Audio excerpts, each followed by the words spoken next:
ये 2024 की एक रोमांचक क्राइम ड्रामा फिल्म है जो मॉडर्न टेक्नोलॉजी और क्रिप्टो करेंसी की दुनिया में किए गए एक बड़े घोटाले की कहानी पर आधारित है। फिल्म दिखाती है कि कैसे लालच, धोखाधड़ी और छल की दुनिया में नैतिकता और सच्चाई का कोई महत्व नहीं होता।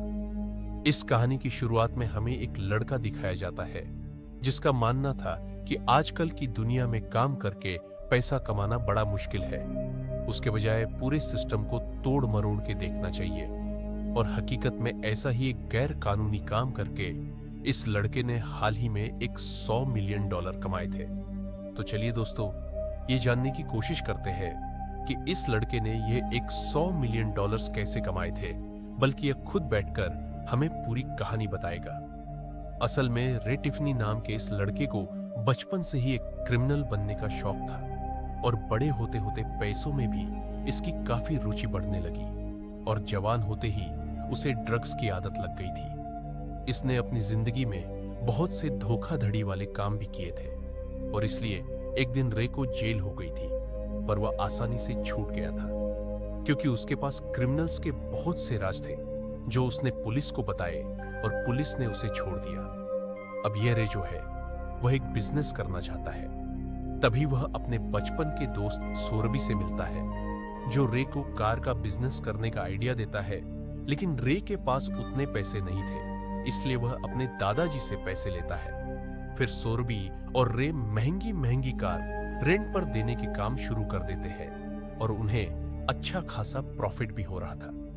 लेकिन दिक्कत इस बात की थी कि जितना वह कमा नहीं रहे थे उससे ज्यादा खर्च कर रहे थे, और रे के दादाजी ने जो पैसे रे को दिए थे वह असल में लोन लेकर और अपना घर गिरवी रखकर दिए थे। जब रे को इस बात का एहसास हुआ तब तक उसके पास मात्र 1 लाख बचे थे, तो वह पैसे बढ़ाने के चक्कर में कैसीनो चला जाता है, और वह एक बार आखिरी रिस्क लेता है, लेकिन उसकी किस्मत खराब निकलती है। वह कसीनो में पूरे पैसे हार जाता है। उसने खुदकुशी करने का मन बना लिया था। तभी सोरबी आता है और रे को बिटकॉइन के बारे में बताना शुरू करता है। फिर उन्हें आइडिया आता है कि वह खुद का डिजिटल बिटकॉइन कार्ड बनाएंगे, जिससे कोई भी अपने बिटकॉइन को कहीं भी खर्च कर सकता है। रे को यह आइडिया बहुत पसंद आया।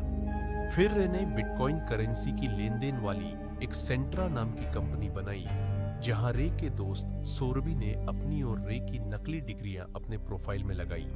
उन्होंने 2 बेहतरीन डेवलपर को भी रखे थे जो कंप्यूटर और कोडिंग के कीड़े थे, और एक दिन एक आर्मी का आदमी सेंट्रा नाम की वेबसाइट को देखता है तो वह अपने काफी सारे बिटकॉइन सेंट्रा कंपनी में लगा देता है। रे ने अपने कंपनी का सीईओ एक नामी ग्रामी और इज्जतदार हस्ती को बनाया था जो थे माइकल। शुरुआत के महीनों में वह बहुत थोड़े पैसे कमा रहे थे, लेकिन फिर एक रात छप्पर फाड़ के पैसा आना शुरू हुआ। पहले 1 लाख, फिर 5 लाख, और 1 घंटे के अंदर उसके पास 2 मिलियन थे। रे बहुत खुश था और हैरान भी, पर इस सब की वजह एक बूढ़ा आदमी था जो YouTube पर बिटकॉइन के बारे में बताता था। उसने अपनी नई वीडियो में सेंट्रा कंपनी की कुछ ज्यादा ही तारीफ कर दी थी, इसलिए शहर भर के लोगों ने सेंट्रा में इन्वेस्ट करना शुरू कर दिया था, और यह कंपनी बहुत तेजी से चलने लगी थी। फिर लोगों का विश्वास बढ़ाने के लिए सेंट्रा ने एक ऑफिस बनाया, और सौरवी ने उस ऑफिस की वीडियो बनाकर सोशल मीडिया पर पोस्ट करना शुरू कर दिया, और रे ने फिर से जिंदगी के मजे लेना शुरू कर दिए थे। उसने कई सारे अरमानी सूट भी लिए जिन्हें वह फिटिंग करवाने के लिए गया था, और अब तलक सेंट्रा ने एक झूठी कंपनी के नाम पर एक $100 मिलियन कमा लिए थे। उसके बाद सोरबी ने एक मशहूर बॉक्सर से बात करी और अपने नकली सेंट्रा कार्ड का ऐड करवाया। इसी तरह मशहूर सिंगर मिस्टर खालिद से भी ऐड करवाया, और उसके बाद मानो जैसे सारी दुनिया का पैसा इस सेंट्रा नाम की कंपनी में भरने लगा। और वहीं दूसरी तरफ एक नाथल नाम के न्यूज रिपोर्टर ने इस कंपनी की छानबीन शुरू कर दी थी, क्योंकि उसे थोड़ा गड़बड़ लगा। वह देखता है कि सेंट्रा कंपनी के सारे मालिकों के पास हार्वर्ड की डिग्री थी। फिर नाथल उनसे मिलकर इंटरव्यू में कुछ सवाल पूछना चाहता था। सेंट्रा ने पहले ही अपनी कंपनी के तारीफों के पुल बांध रखे थे, लेकिन नाथल तो यह जानना चाहता था कि आखिर इस कंपनी को चला कौन रहा है। इसलिए वह अपने कुछ फोटोग्राफर्स को कंपनी में भेजता है और सेंट्रा को तो यही लग रहा था कि न्यूज वाले भी उसकी कंपनी की फ्री में पब्लिसिटी करेंगे, इसलिए वह लोग खुशी खुशी फोटो खिंचवा लेते हैं। और सेंट्रा ने वादा करा हुआ था कि वह वीजा के लोगो वाले क्रिप्टो कार्ड बनाएंगे, इसलिए नातल वीजा की ऑफिशियल साइट पर कॉल करता है, पर वहां से उसे पता चलता है कि वीजा वालों ने ऐसा कोई कार्ड बनाने का कभी आदेश नहीं दिया और वह नहीं जानते थे कि सेंट्रा नाम की कोई ऐसी कंपनी भी है या नहीं। और एक दिन वही बूढ़ा इंसान जो शहर के बड़े बड़े इन्वेस्टर को सेंट्रा में पैसा इन्वेस्ट करने को कहता था, वह कंपनी के सीईओ यानी माइकल से बात करने को कहता है, लेकिन माइकल नाम का तो कोई आदमी था ही नहीं। वह तो बस रे और सोरबी का बनाया हुआ एक कैरेक्टर था जो उन लोगों को भरोसा देने के लिए बनाया था। असल में उन्होंने ऐसे ही से एक आदमी की फोटो लेकर अपने वेबसाइट पर लगाई थी, लेकिन उनका पर्दाफाश होने से पहले ही सेंट्रा ने झूठी खबर फैला दी कि माइकल की तो एक कार एक्सीडेंट में मौत हो गई और साथ ही उन्होंने वीजा का नकली लोगो भी हटा दिया था और सीईओ की जगह उसने अपने दादा की फोटो लगा दी।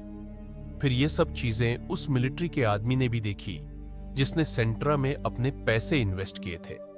फिर उस आदमी ने भी अपनी तरफ से कंपनी के ऊपर रिसर्च करनी शुरू कर दी, लेकिन अगले ही दिन नातल ने न्यूज़पेपर के जरिए सेंट्रा कंपनी की सारी सच्चाई लोगों के सामने रख दी थी और तभी वहां की गवर्नमेंट टीम ने सेंट्रा के लोगों से पूछताछ करना शुरू कर दी थी और एफबीआई वाले को भी रे और उसके दोस्त के किए इतने बड़े फ्रॉड के ऊपर काफी गुस्सा आ रहा था और मिलिट्री के उस आदमी ने एफबीआई में कॉल करके कहा कि मेरे पास सेंट्रा के खिलाफ कई सारे सबूत हैं। और इतने में सोरबी और रे जो इस पूरे गेम के मास्टरमाइंड थे, उनमें आपस में काफी बहसबाजी भी हुई और एफबीआई वालों ने सोरबी को गिरफ्तार कर लिया।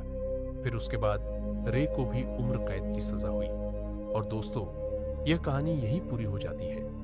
यह फिल्म हमें यह सिखाती है कि लालच और धोखा धड़ी से भले ही आप अस्थायी रूप से सफलता पा लें, लेकिन वह ज्यादा दिन तक टिकती नहीं। वह जितना जल्दी आता है उससे कई गुना तेजी से वह निकल भी जाता है और आपको ऐसे दलदल में फंसा देता है जहां से आपको निकलना फिर बहुत मुश्किल हो जाता है। इसलिए दोस्तों, शॉर्टकट नहीं, मेहनत से पैसे कमाने चाहिए और पूरे ईमानदारी से काम करना चाहिए।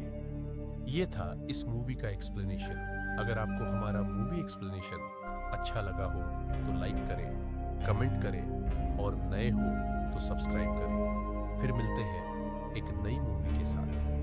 तब तक के लिए धन्यवाद।